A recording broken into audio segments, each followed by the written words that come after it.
as a speed reader and somebody who studied the memory book by Harry Lorraine, I can tell you that I do read a lot of stuff.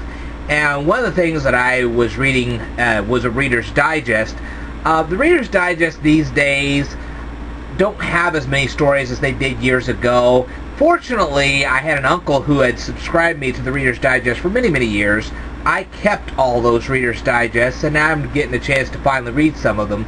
Back then, I was working a lot of retail, and I know I work retail now, but it was a little different back then than it is today, so now I'm finally able to catch up a little bit.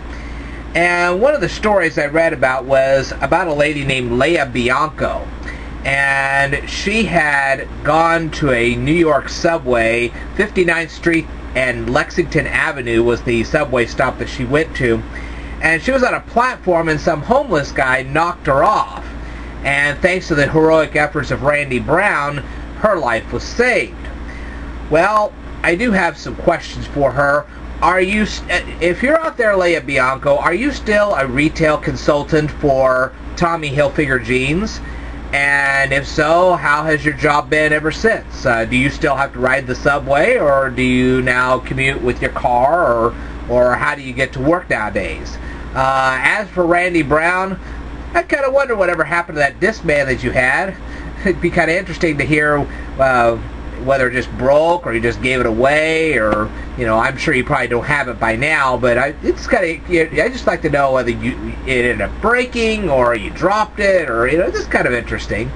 Kind of like to know what kind of a Discman it was. That would be kind of interesting. What kind of musical device do you have today? Do you have an iPod, an Android? Like me, I have a Sansa. You can see right here, I have a Sansa right here. You know, so I'd love to hear about that. I'd also like to hear how your job is going at the Daily News. Do you still have that job? How far have you gotten since the story broke in the Reader's Digest? I'd like to hear some of those details. I'd like to know if they ever captured the homeless guy and what they did to him after they captured him. That is something I would like to know.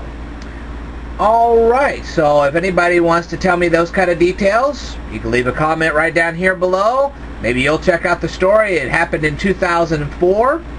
Specifically, it was in February of 2004 when it happened.